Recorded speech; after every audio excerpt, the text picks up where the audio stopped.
Assalamualaikum warahmatullahi wabarakatuh. Kali ini saya akan menjelaskan sedikit tentang trigonometri yang sudah kalian pelajari sebetulnya di matematika wajib kelas 10.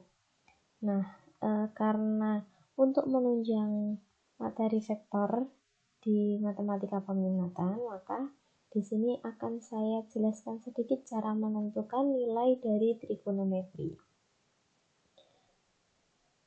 Nah, kalian bisa lihat di sini, trigonometri itu biasanya melibatkan sebuah lingkaran ya.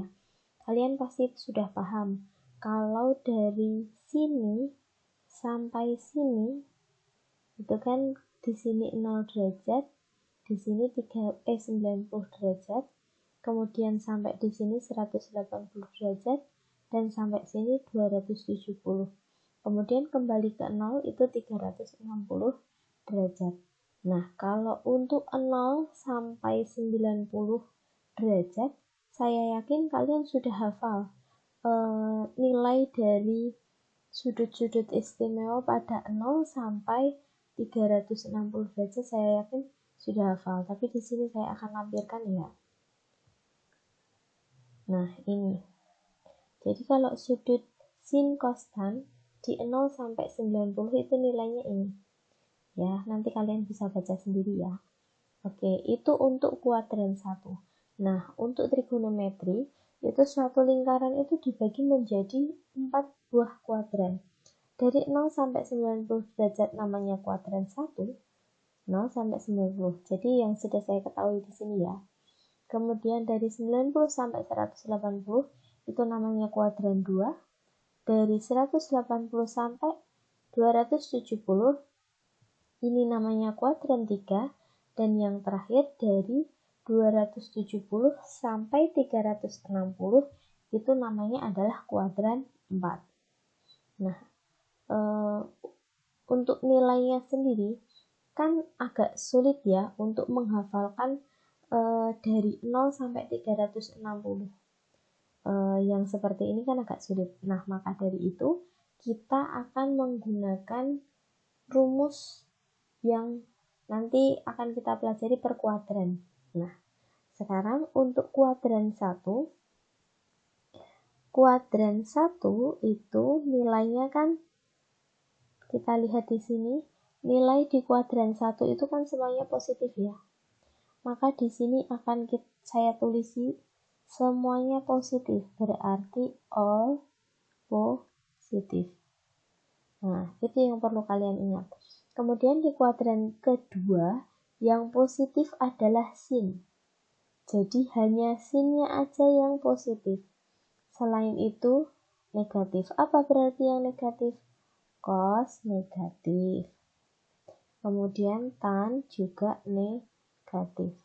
Nah, untuk memudahkan, nanti yang kita hafalkan satu aja. Oh, kalau di kuadran 1, all positif.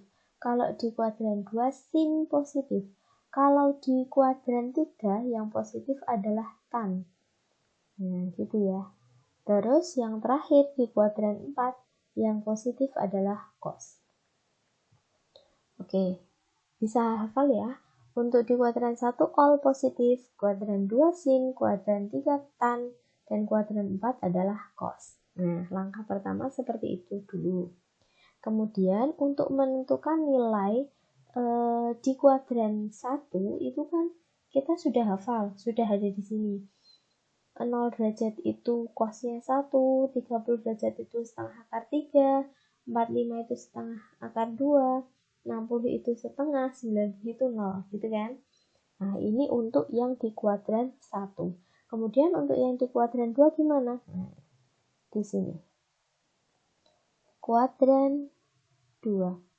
Saya di sini akan menggunakan rumus kuadran 2 itu untuk sin, berarti sin 180 dikurangi alfa sama dengan sin alfa. Gitu. Karena sinnya positif, maka di sini positif. Kemudian yang kedua, untuk cosnya berarti 180 dikurangi alfa sama dengan, karena cosnya positif, ya kan? Maka di sini adalah min cos alfa. Bisa dipahami? Oke, lanjut. Yang ketiga adalah tan. Untuk tan 180 dikurangi alfa sama dengan, karena di kuadran 2 itu tannya negatif, maka di sini min tan alfa. Paham? Oke. Bu, kok bisa pakai 180 min toh? Ya karena kita kan mencarinya di antara ini kan, antara 90 sampai 180 kan. Nah, berarti kan kita bisa gunakan 180 min berapa. Nah, berapanya itu nanti kita isikan di sini. Paham? Oke, sekarang yang kedua. Di kuadran 3. Oleh karena di vektor itu yang kita fokus hanya di cos, maka nanti yang sin sama tan kita abaikan dulu ya. Tapi caranya persis. Jadi kalau di sini sin 180 min alfa, cosnya juga pasti 180 min alfa, tannya juga 180 min alfa, gitu ya. Nanti yang kita bahas yang cos aja. Oke, sekarang ke kuadran 3. Kuadran 3 itu kan antara 180 sampai 270 ya. 180 sampai 270. Terus yang akan kita gunakan adalah 180 plus. Bu, kenapa kok enggak 270 min aja? Kan yang biar gini gitu. Nah, boleh pakai 270 plus min, tapi nanti cosingnya jadi berubah. Daripada mengubah kan lebih sulit. Nah, kalau pakai 180 plus itu kita tidak perlu mengubah. Jadi kita pakainya yang rumus 180 plus.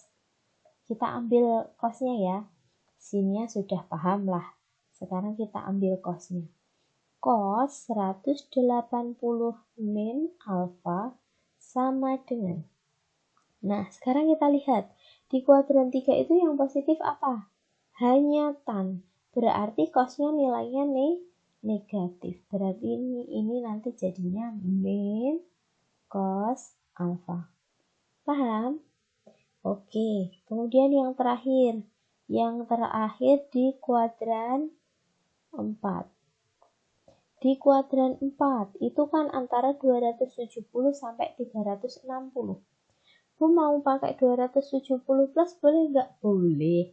Tapi kalau menggunakan 90 atau 270 itu seperti yang tadi, kita harus mengubah dari sin ke cos, cos ke sin, tan ke cot. Nah, gitu kan. Maka agar nggak ribet, kita pakai nilai 360 aja. Jadi nanti untuk cosnya, cos 360 dikurangi alfa. Gitu. Oke, sekarang di kuadran 4, nilai cosnya positif atau negatif? Oh, positif. Berarti nanti di sini nilainya positif. Berarti hasilnya adalah cos alfa. Bisa dipahami ya? Nah, ini untuk mencari nilai sudut istimewa yang berada di kuadran 3, kuadran 4, dan kuadran 2, kuadran 3, dan kuadran 4. Saya ulangi sekali lagi ya, sedikit ya. Untuk di kuadran 1, semua sin konstan itu nilainya positif. Untuk di kuadran 2, yang nilainya positif hanya sin. Di kuadran 3, yang nilainya positif tan. Kuadran 4, yang nilainya positif cos. Gitu. Oke, sekarang yang kedua. Untuk di kuadran 1, yang kita gunakan adalah 180 min alfa. Jadi, rumus yang akan kita gunakan ini. Cos 180 min alfa itu sama dengan min cos alfa. 1. Kemudian yang kedua, di kuadran 3, kita akan menggunakan 180 plus. Oh, sorry, ini keliru ya. Harusnya plus. Nah, jadi cos 180 plus alfa, nanti hasilnya min cos alfa. Kemudian yang di kuadran 4, karena nilai cosnya positif, maka cos 360 dikurangi alfa itu sama dengan cos alfa. Oke, bisa dipahami ya? Oke. Itu tadi sedikit penjelasan mengenai trigonometri. Nanti untuk lebih lanjutnya di pembahasan matematika wajib kelas 11 akan kalian dapatkan lagi. Kemudian di kelas 11 juga ada lagi. Begitu, bisa dipahami? Kalau belum bisa dipahami boleh langsung ditanyakan. Sekian dari saya, terima kasih. Wassalamualaikum warahmatullahi wabarakatuh.